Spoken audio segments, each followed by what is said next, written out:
Hello friends, welcome you all. How are you? Hello NS. Hello VE. Hello SA. DG. Write your name first. Let's complete the ritual of class. Write your name first in the chat box.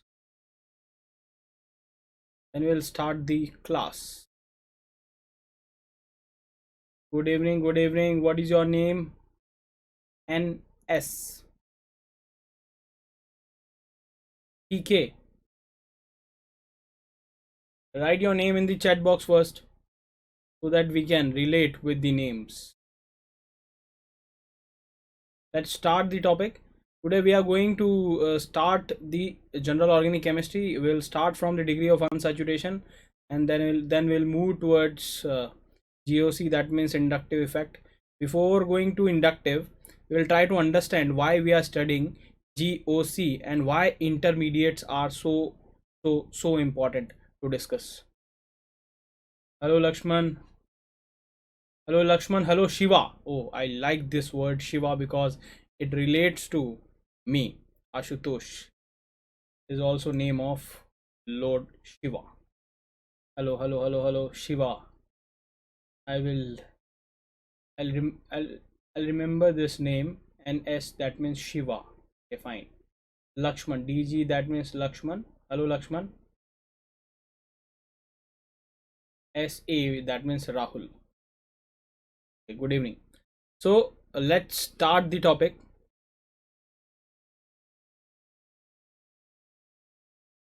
So guys, we are going to start the basics, and this is Ashutosh Gautam.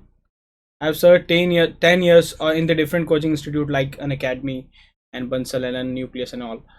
And here are the best live class practice. Be polite with peers and teacher, and never spam in the class. Don't use any uncivilized language. And if you have a big doubt, that means you can post it in the my doubt section without disturbing others. So this is the system requirement: Chrome or Firefox. Android, you need version 6 or and a 5 Mbps speed. This course, this JE micro course, is ideal for class 11th. And what data analytics says, that we have identified the important chapters using past papers analysis that will help in grade 11 and also build strong foundation for class 12th. So we'll revise the topic in the previous topic in the class, and we will give you DPPs based on the Eban-Gauss forgetting curve. So this is a scientific study. Doubt class, there would be a special doubt class for these classes. So in this whole plan, we will discuss GOC, which includes effects and isomerism of all kind. That means stereo and structural isomerism. So it would be having 20 lectures from here onwards. Timetable is there in the there at the drop down menu when you join where you join the class. AA, from where you join the class, there would be a drop down menu. There would you will get the timetable. Okay, let's move. What we are going to study: degree of unsaturation. This is my favorite topic, and this is the favorite topic of examiner also. And then we will continue with the bond cleavage types, types of electron displacement effect, inductive effect, and its application. We'll try to reach till inductive effect today. We'll consider in types of intermediates in between, and most importantly, we will learn why we are so interested to learn about the stability of intermediates. So let's start with the first topic, that is, it will come soon, degree of unsaturation. Let's start with the degree of unsaturation. Degree of unsaturation.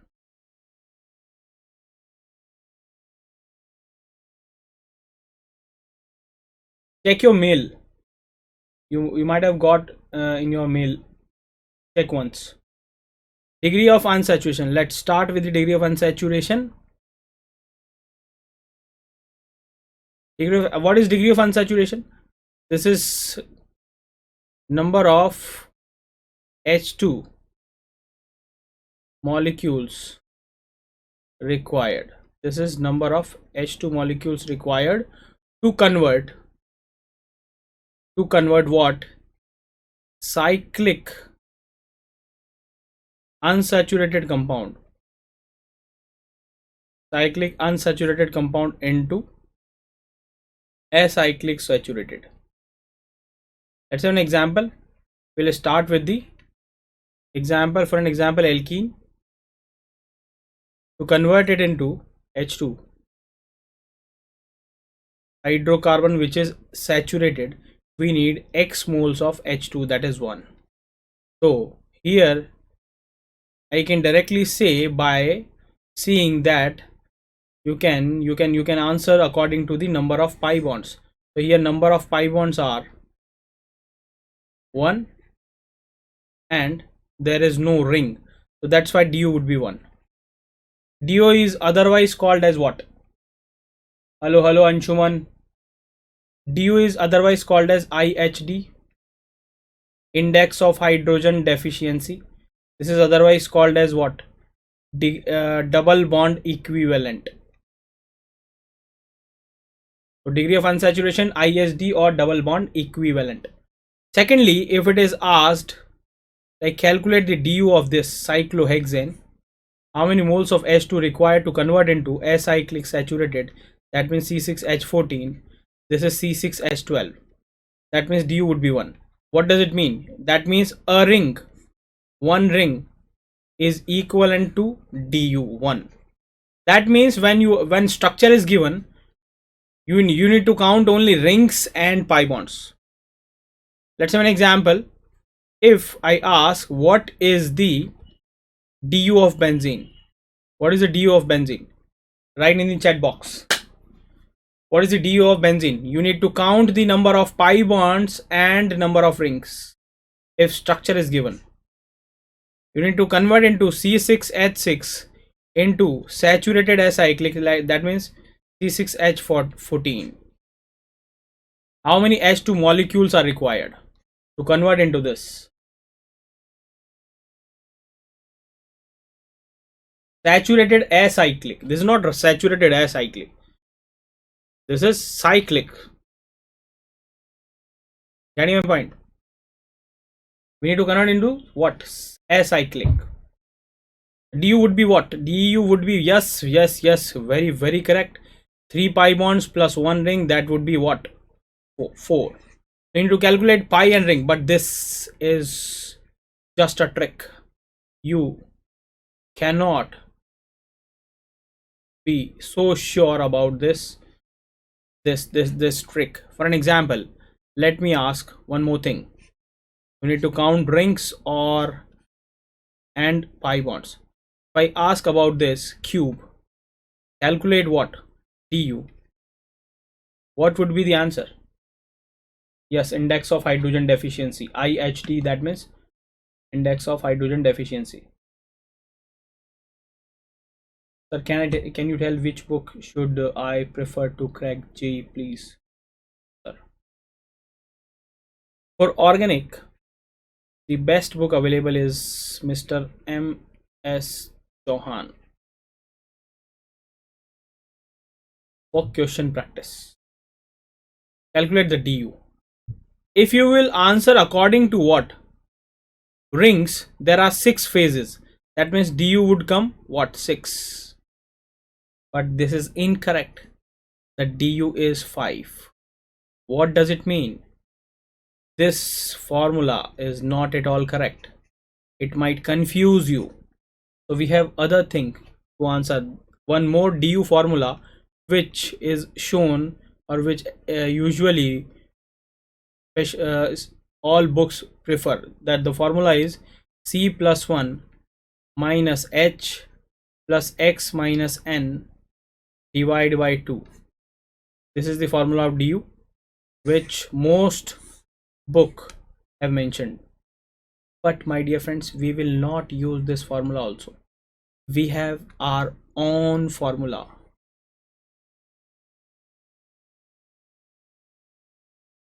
to follow, because this formula is flawless.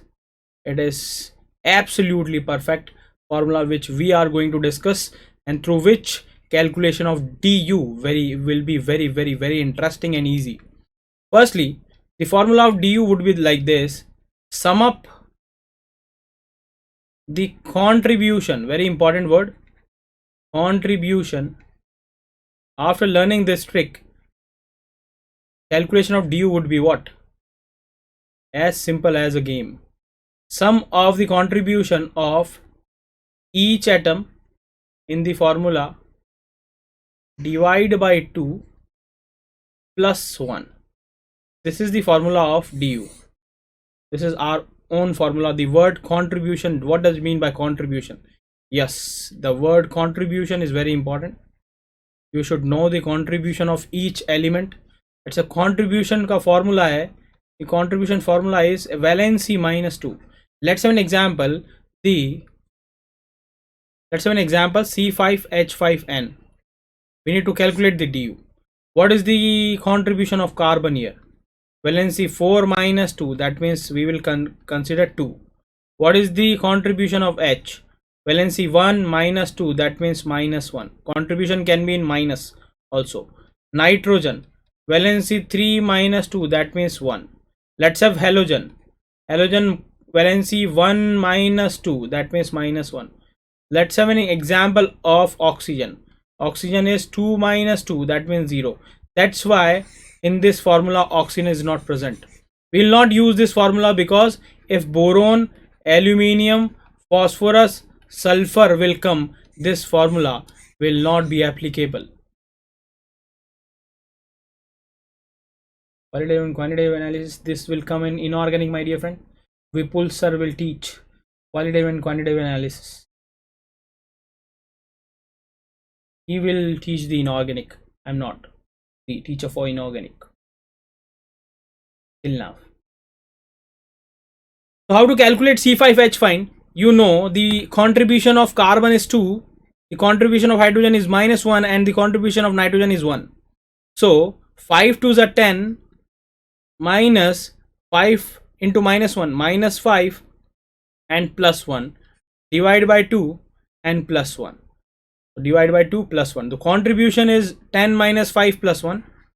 Contribution of this, divide by 2 plus 1. So this is the formula. What would be the answer? What would be the answer, my dear friends?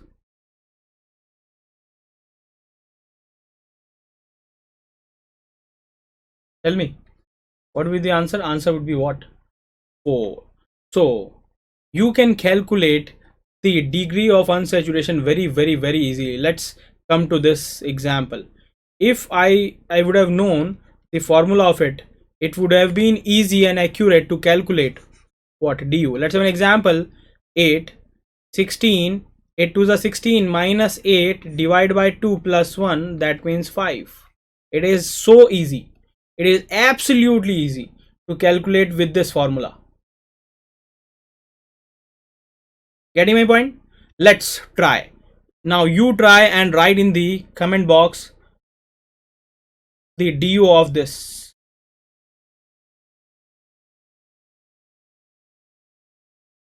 What is the, now calculate the du. Contribution, you know, valency minus 2. Carbon ka contribution is 2. Hydrogen contribution is minus 1, minus 1, minus 1, plus 1, 0. Now calculate. It is absolutely easy and interesting.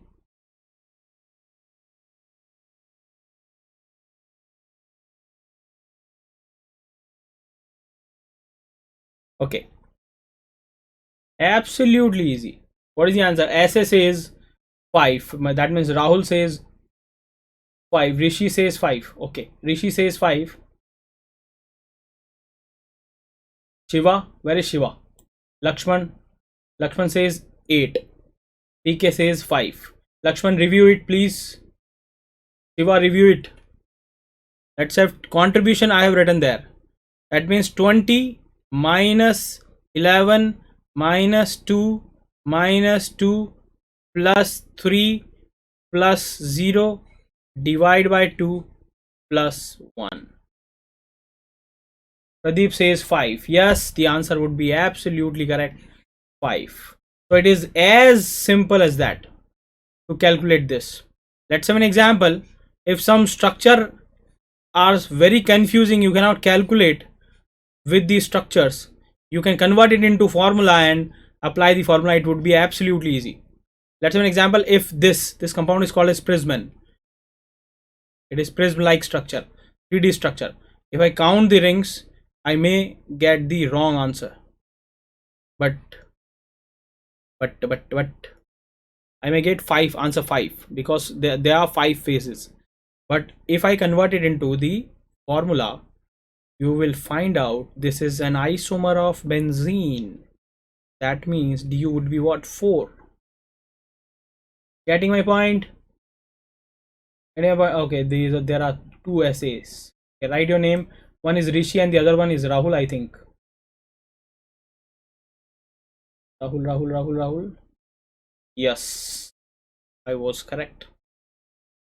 I thought it was Rahul, not Rishi.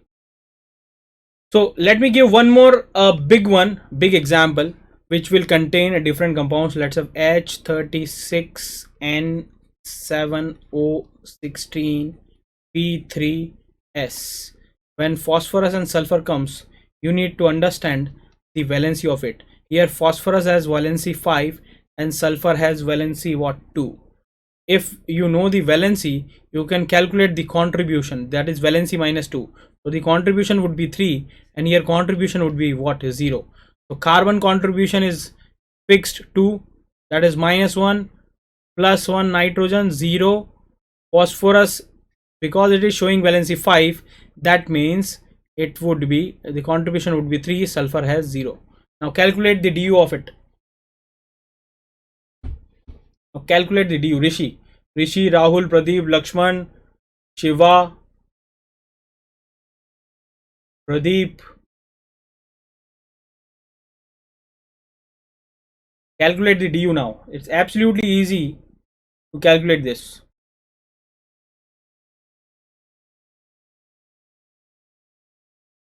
Rishi says 12. DG says 12. Lakshman says 12. Okay. That means it is easy enough. Okay. Shiva says 9. Let me calculate. This is 42 minus 36. And this is plus 7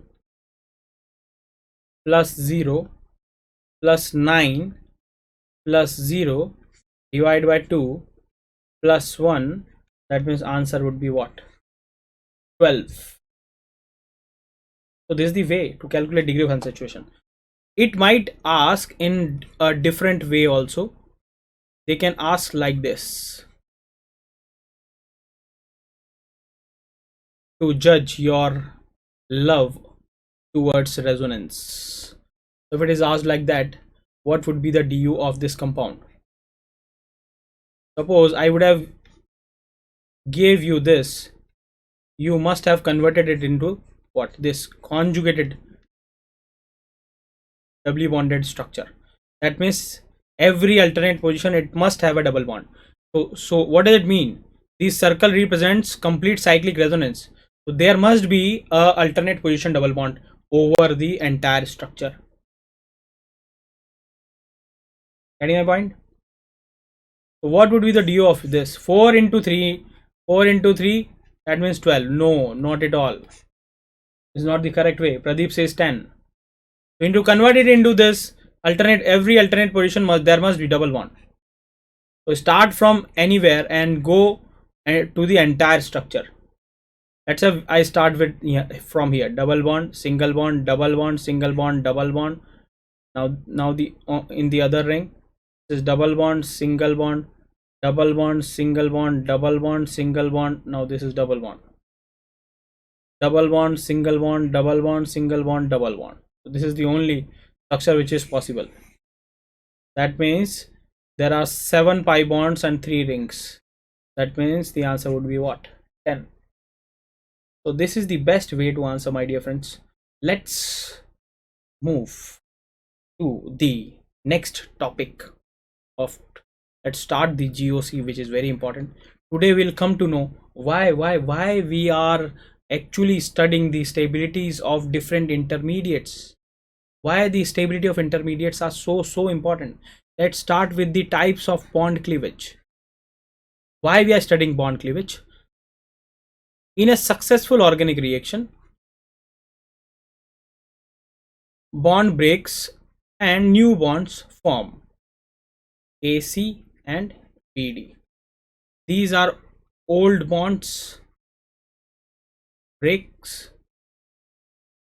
and new bonds form.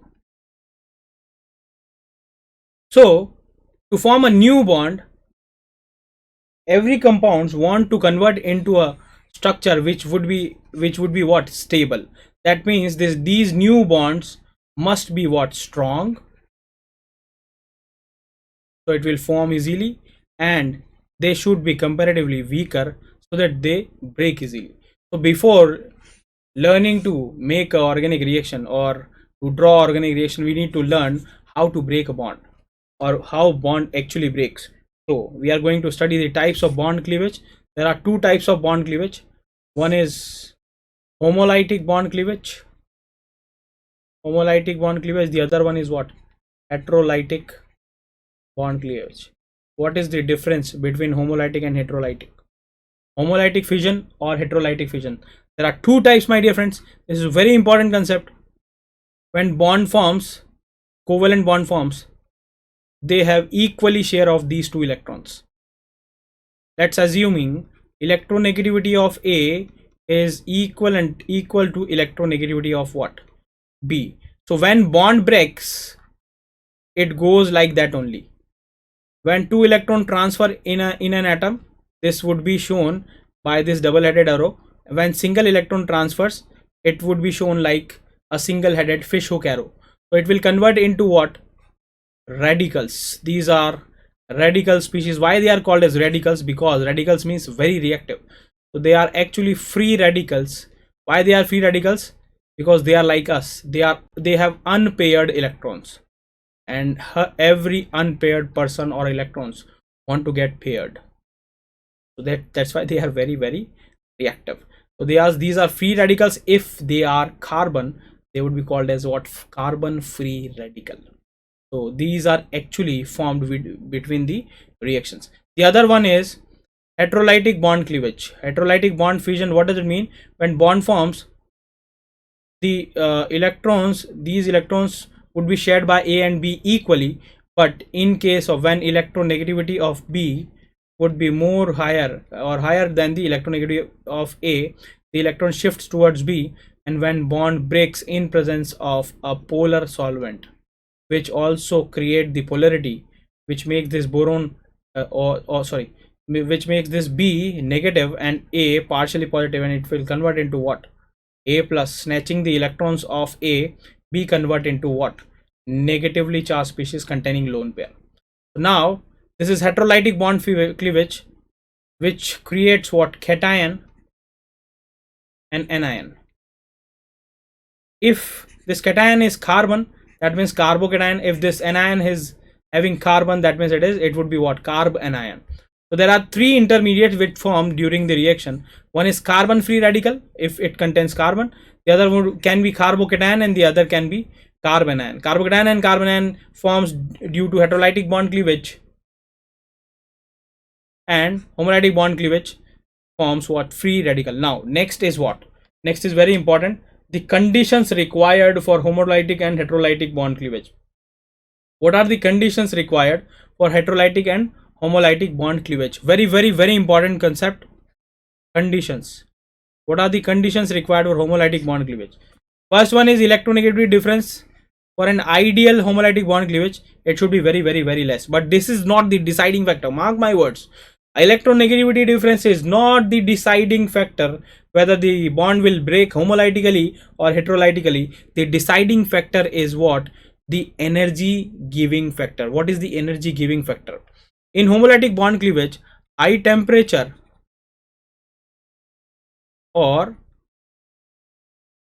h nu sunlight or electricity, any form of energy which you are providing, or heat, these are the condition, these are energy providing factor. If you want to break the bond homolytically, you need to supply energy. This is the very important, this is the energy providing factor. You cannot break the bond homolytically without supplying the what, temperature, energy, or sunlight. Secondly, the helping factors are presence of non-polar solvent. Presence of non-polar solvent help in remaining the compound non-polar, otherwise they will create what, polarity. If polarity is created, that means compound can prone to convert breakdown into through homolytic heterolytic cleavage. The third one is presence of peroxide, very important, you will come to know in the later chapters. Presence of peroxide help in the what, homolytic bond fusion. In presence of peroxide and some amount of energy, the bond easily break homolytically. Presence of peroxide, how this peroxide is important, let's have an example. If you take peroxide, it has a very weak bond because of this oxygen oxygen lone pair repulsion. Because of this lone pair repulsion, due to supplying of some amount of energy, it can easily converted into radicals, oxygen radicals. These radicals are called as easy radicals because they form easily. Now once the radical is formed during the reaction, it can easily create another radical. These radicals are so reactive, it can collide with any compound and convert it into another free radical. Let's have an example. This is so reactive, it will snatch electron from H and it will convert into ROH and another radical is created. Now this chain reaction starts. Now this easy radical created one more radical. So mark my words, one radical can create another radical easily. One radical can create another radical easily. So if you want to start the reaction through radicals, give some peroxide and energy, it will create an easy radical which will start the chain reaction. One radical can create another radical easily. So presence of peroxide actually help in the homolytic cleavage. What is the energy giving factor? High temperature, sunlight, electricity. Without this, homolytic cleavage is not at possible. These all are helping factors. Now let's come to the heterolytic bond cleavage. What is the energy giving factor here? This can occur in low temperature, so temperature or energy is not the deciding factor. Energy giving factor, the energy giving factor is what? Polar solvent. This polar solvent actually provides the energy for heterolytic cleavage. How? Let's have an example, extreme example. We have an ionic compound. If we want to convert into Na plus and Cl minus without supplying water into it, you need to apply a high voltage and you have to create about 1000 degrees Celsius temperature to make it fused NaCl. So if you want to make NaCl break into Na plus and Cl minus, you just need to add water into it. So this is the power of solvent which can separate it out, Na plus and Cl minus. So the power of polar solvent is very high. So this polar solvent can create polarity B minus and A plus, and now this polar solvent can snatch the electrons from this bond and gives to B and they get solvated. So here polar solvent is very important.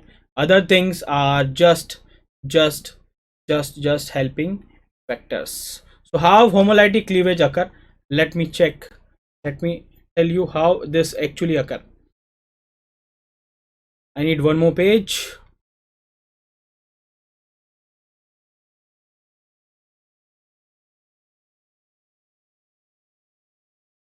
How this actually occur? Let's have an example. I have CMe, Me, and this is Br, and I give the energy providing factor as non-polar solvent, which is helping factor, and I supply what, H nu, sunlight. That means it is decided now the breakdown would be what, homolytic, because energy providing factor is for homolytic cleavage, so it will convert into this radical and Br dot. This is the homolytic bond cleavage. If I want to convert it into cation and anion, I need to supply the energy according to that way only. If I supply like this, if I add water into it, this is polar solvent which will create polarity, and it will convert into what, carbocation and Br minus. So it is decided by the energy providing factor whether homolytic cleavage will occur or heterolytic cleavage will occur. Now it is clear, through homolytic cleavage free radicals may form, and through heterolytic cleavage carbocation and carbanion may form. These are the intermediates which we are going to study in whole GOC. So these intermediates are very important. Getting my point? Now there are three types of intermediate. Next topic is types of intermediates. There are, first one is, let's have an example, carbon free radical, carbon free radicals. The second one is carbocation. The third one is carb anion. The fourth one is carbene. The fifth one is nitrene. The sixth one is benzene. We are not going to study in GOC about all these three. We are going to study about the characteristics of carbocation carbanion free radical. Let me tell you with the smallest example. This is carbon free radical, this is carbocation, and this is carb anion. Let's have an example. Let's have a question. A, B and C. Which of the following is electron rich? Which of the following is electron rich? Answer A, B, C. Which of the following is electron rich? Then we'll start the characteristics of reaction intermediates, carbocation carbanion free radical. Answer it fast. Which of the following is electron rich? DG says C, SA says C. Okay, what else? Lakshman says C, and SA, that means either Rahul or Rishi says what, C. Pradeep says C, and Shiva says C. Okay, fine. That means you all know about the reaction intermediate. So we can start the discussing the characteristics of intermediates now. Let's start the, now I'll ask and you'll answer. Okay, fine. We'll go this way. So let's have an example of carbocation carbanion free radical. This is the smallest example, CH3 plus. This would be CH3 dot, and this is CH3 minus. Let's discuss about the structures of carbocation. This is the structure of carbocation. This is the structure of free radical, and very interestingly, like ammonia, this is the structure of carbanion.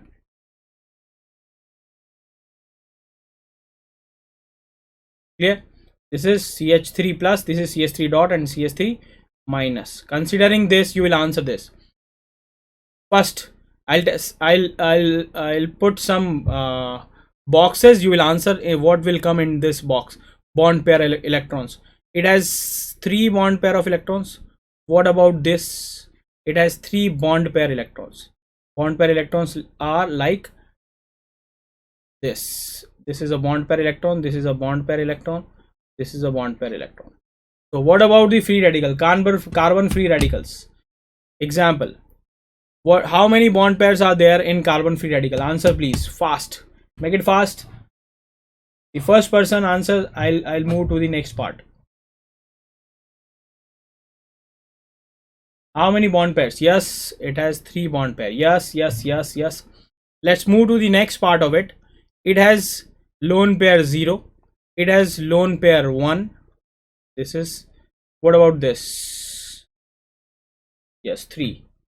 Shiva says 3. How many lone pairs are there in free radicals? How many lone pairs are there in free radicals?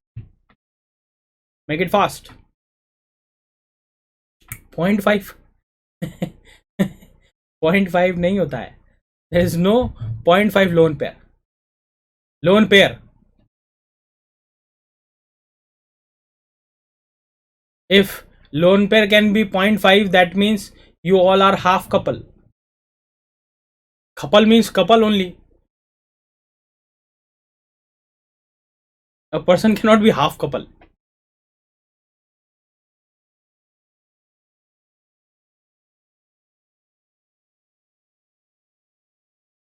So 0. Let's move the vacant orbital. Vacant orbital, vacant orbital. It has 1 vacant orbital. Vacant orbital. It has 0 vacant orbital. What about this? What about this? Half couple. What about this? Vacant orbital. Vacant orbital. Vacant orbital. मेरे भाइयों, this one electron moved towards both in both the lobes. That means it is 0. What about valence electrons? How many valence electrons are there? It has 6 valence electrons. This is I have 7 and this has 8. This is absolutely electron deficient because no octet complete. This is electron deficient and this is electron rich. What about magnetic properties? Magnetic properties matlab if it has any unpaired electrons, any unpaired containing species would be paramagnetic. It would be attracted towards magnet. That means magnetic, in terms of magnetic properties, it does not have any free radical. That means it would be what? Diamagnetic, my dear friends. Diamagnetic. And this have one unpaired electron. That means this is paramagnetic. And this would be absolutely dia. Hybridization, you know, the hybridization of carbocation is sp2 trigonal planar. This would be sp3. What about this? What is the hybridization of CH3 dot? Carbon free is electron sufficient. Are deficient? Why sufficient?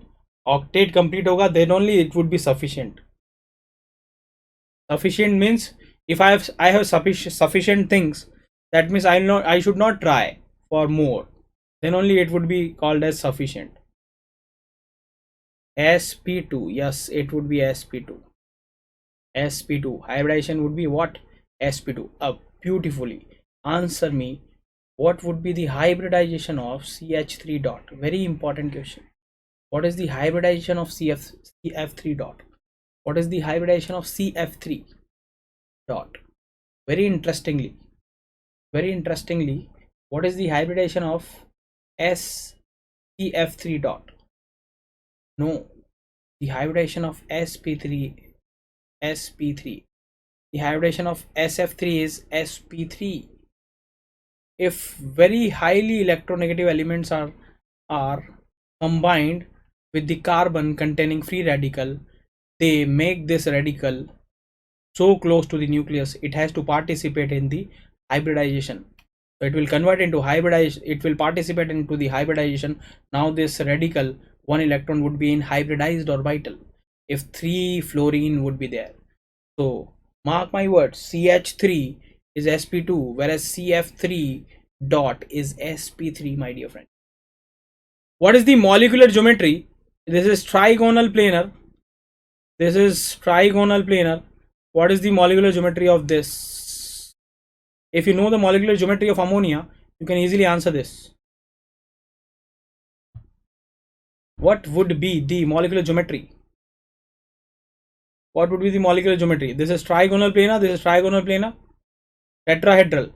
CH4 has tetrahedral geometry, my dear friends. Not ammonia. Tetrahedral. This is tetrahedral.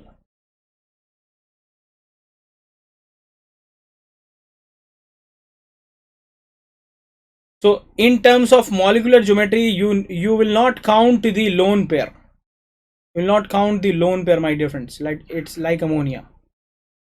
You will not count the lone pair. So the geometry would be what? The geometry would be what? Yes, absolutely correct. The geometry would be what? Pyramidal. Like pyramid. Yes, trigonal pyramidal. Beautiful. But very confusingly, it might ask like this. They can write electron geometry. While it is written electron, that means through electrons you will make a geometry. That means without this it would be having same trigonal planar, because in terms of molecular geometry or electron geometry it would be trigonal planar only. What would be the geometry of this when you will make a geometry by joining the electrons? Without this, very interestingly, electron geometry of carbon free radical.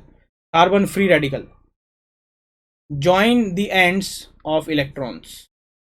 Let's have an example here. We'll join like this.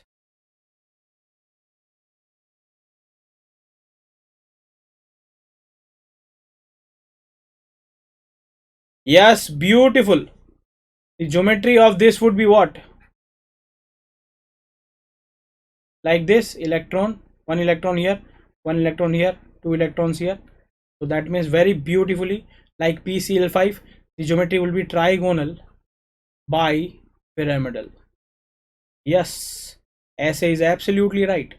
This is electron geometry, not the molecular geometry, where we only count atoms or groups of atoms. Here electrons would be counted during geometry. So trigonal bipyramidal. What about this? What about the carbanion? What would be the electron geometry of carbanion?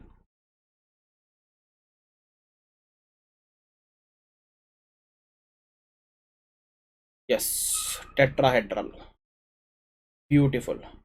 Now next is what? Next is very important. Stabilized by. Stabilized by. Stabilized by. Stabilized by. Carbocation is poor. They are garib. Carbon free radicals are poor. They are electron deficient. They want someone to give electrons. And this is carbanion. This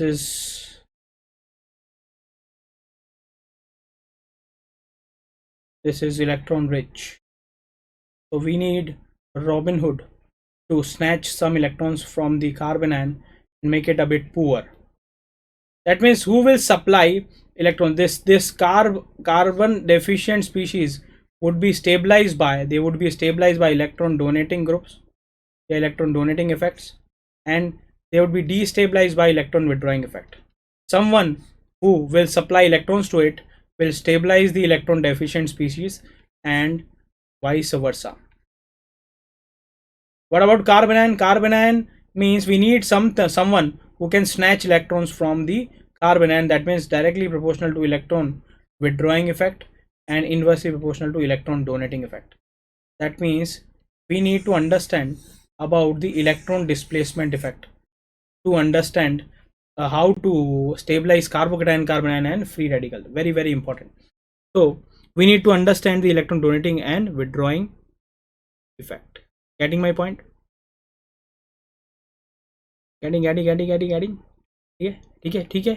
ठीक है let's, before starting this types of electron displacement effect, I want you to understand some more things. I need to make you understand some more things, like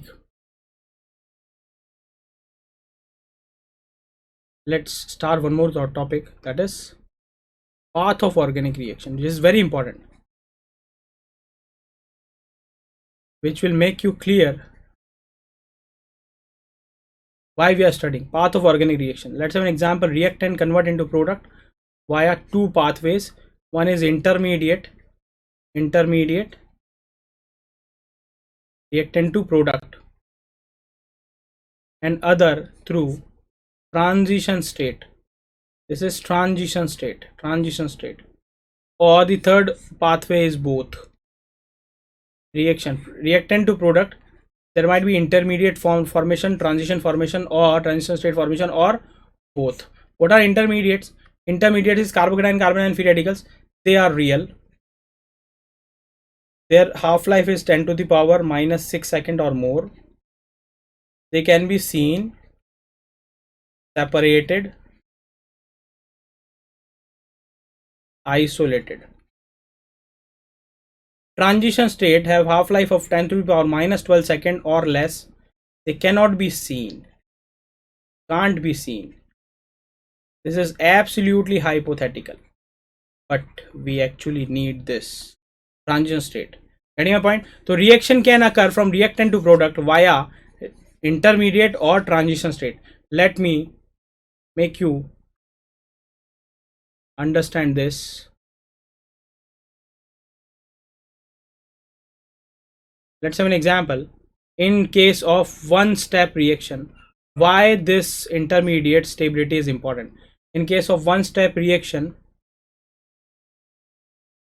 when A converted into what? B. This is so important. A converted into B, this would be the reaction profile, potential energy, and this is reaction progress. This is A, and this converted into what? This A get converted into what? B. Now answer me please, what is this energy difference is called as? What is this energy difference? What is this energy difference? A, activation energy. Answer me. Or it is called as deactivation energy.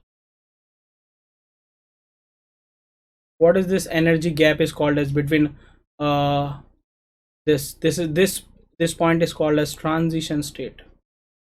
Highest energy state of a reaction is called as transition state. Yes, as such say this is called as activation energy.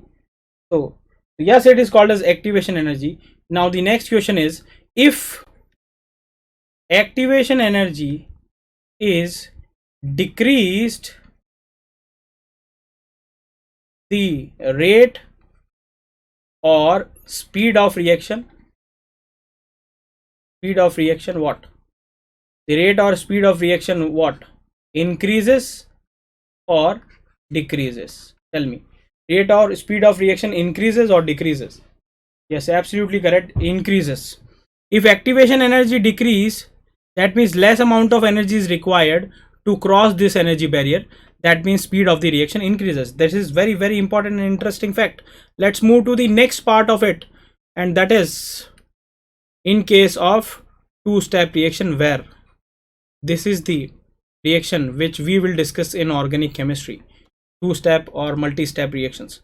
So what happens? Let's have A get converted into C in two steps. Step number 1, A converts into B first, and then B converts into C. Now what is B?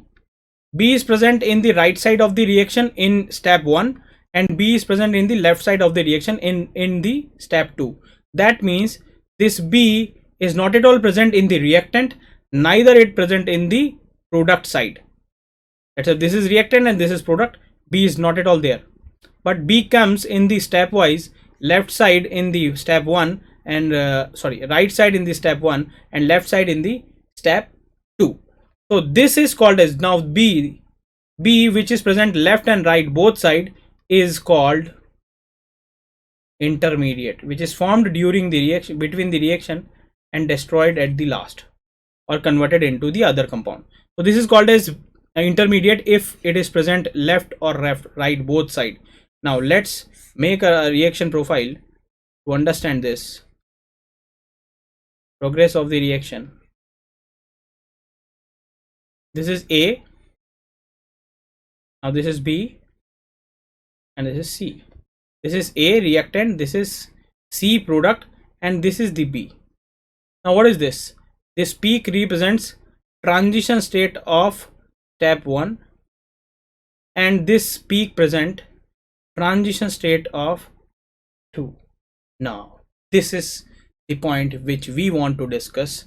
If I want to decrease the activation energy of this reaction, this is the activation energy, I need to stabilize the transition state 1. This is the rate determining step, which is the which is of the highest peak. So if I want to stabilize the transition state, I cannot stabilize directly because it cannot be seen. It can't be seen. It can't be isolated. It is absolutely hypothetical. So I'll choose B because B has less energy difference between transition state and B, whereas A and transition state energy difference is higher.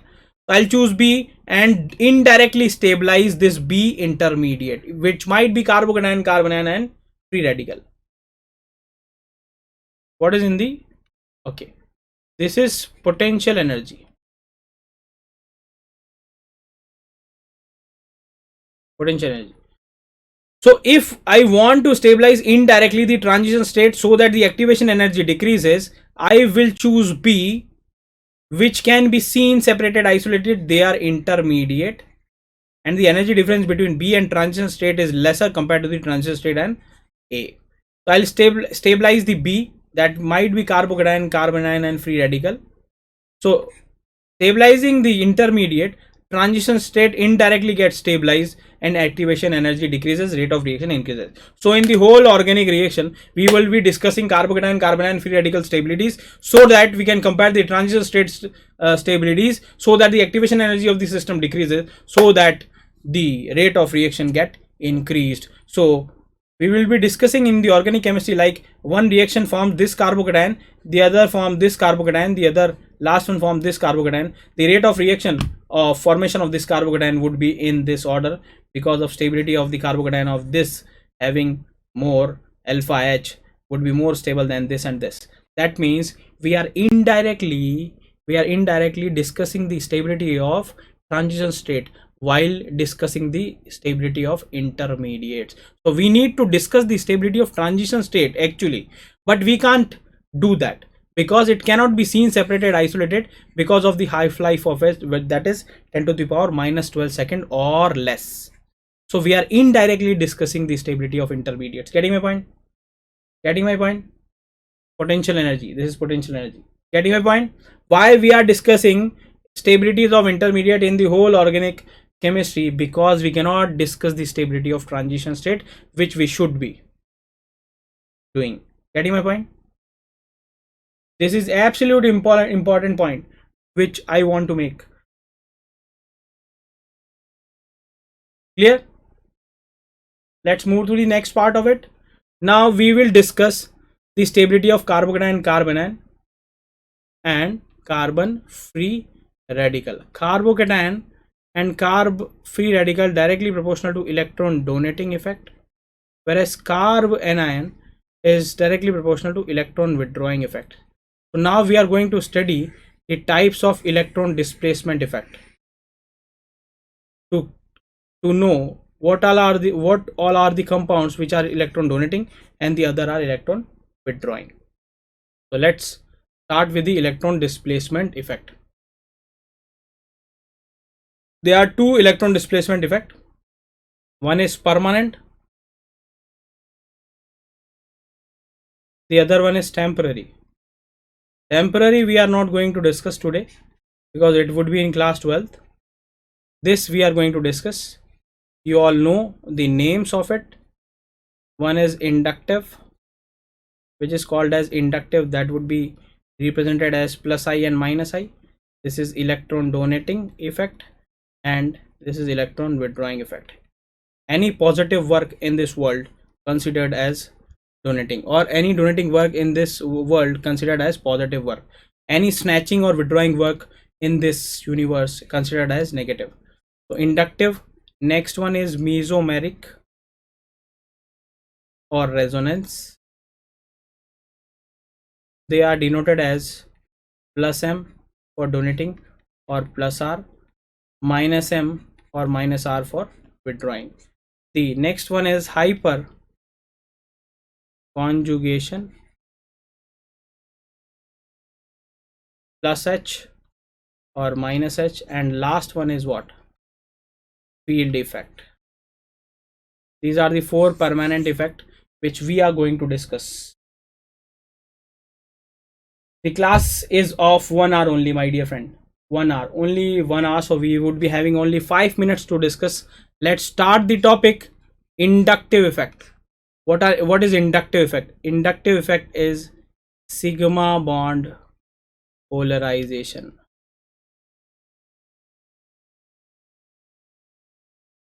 towards more electronegative atom. Getting my point? Let's have an example.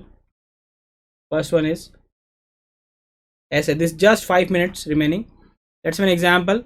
CH3, CH2, CH2, and this is F.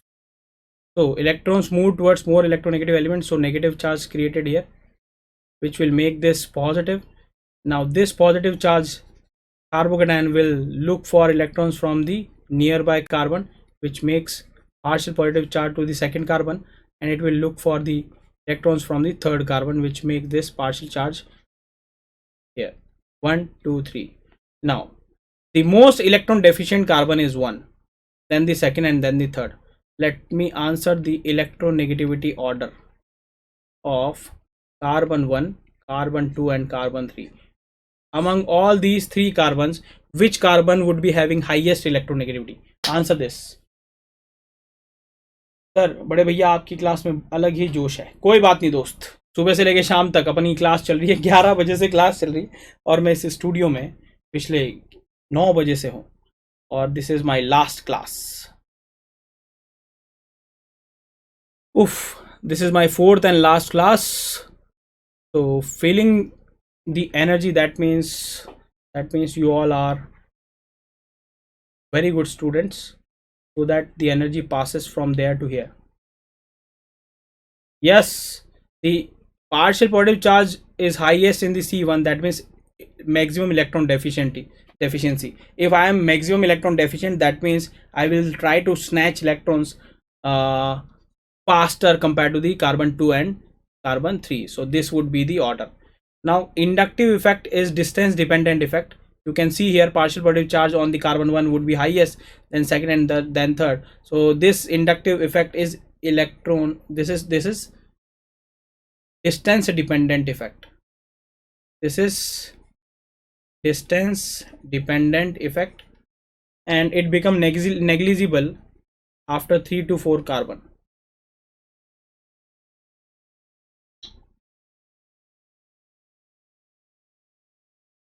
I'll point out a trick at the last moment, so be here for next 3 minutes. It is distance dependent effect, and we have taken the reference point of hydrogen, which is considered as inductive effect of hydrogen would be 0. That means nil. There is no effect of hydrogen. It is not considered under plus I, or it is not considered under minus I. So it should be, remember that the reference point considering inductive point inductive effect is hydrogen. This is very very very important, my dear friends, है ना? ठीक है. So this is inductive effects, electron polarization, sigma bond polarization towards more electronegative element, and this is distance dependent effect, and the reference point of counting the inductive effect is hydrogen, my dear friends. And what is the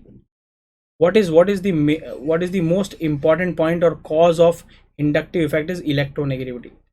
So next is we need to learn this electronegativity difference causes the inductive effect.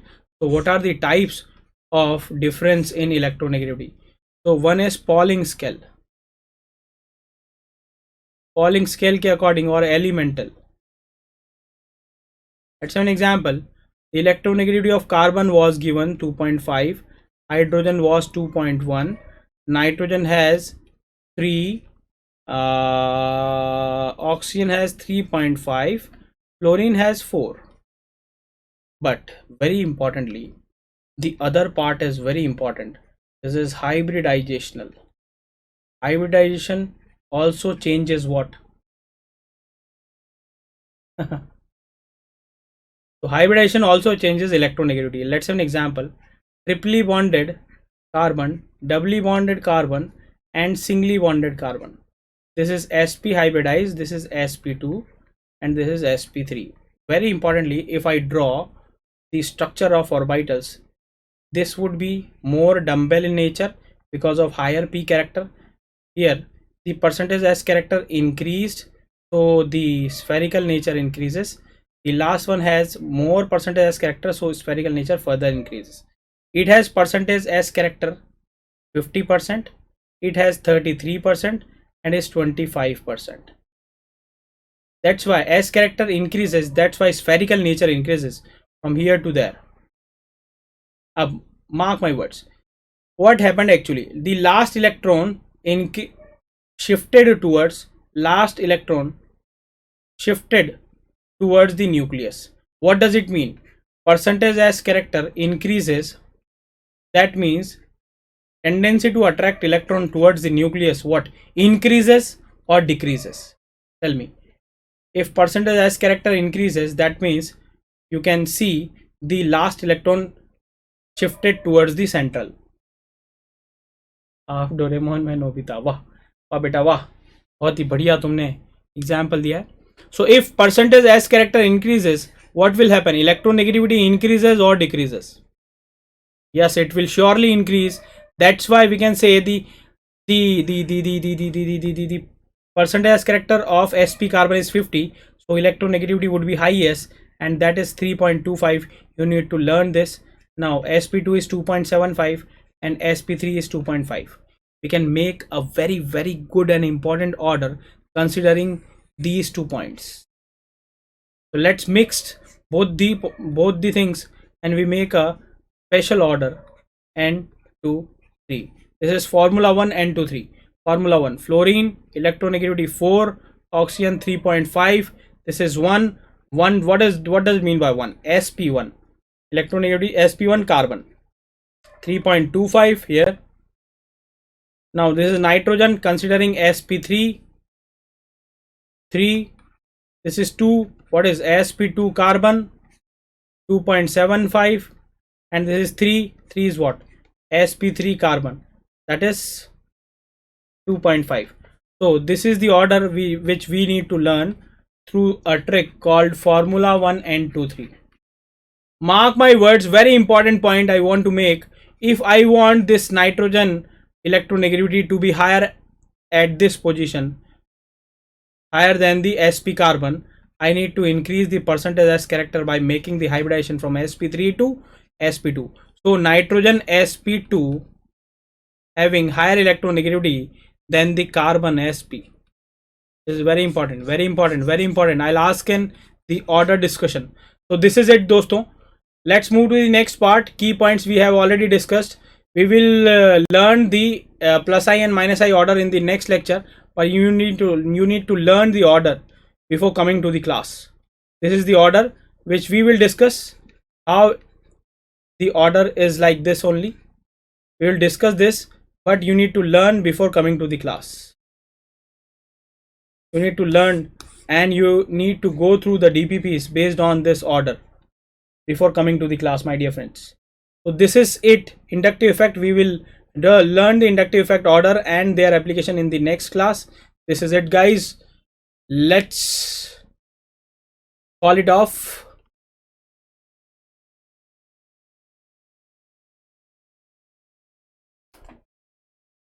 I hope I made sense and I made make you understand the inductive effect and why we are required to compare the stabilities of intermediate दोस्तों. So this is it. Anything else you want to make? Comments. Let's call it off. Bye bye. Good night. Take care. शब्बा खैर. शुभ रहो, स्वस्थ रहो, मस्त रहो और आनंदित रहो. Bye bye. For detailed videos, daily practice problems and live chat, visit academy.amazon.in or download the app.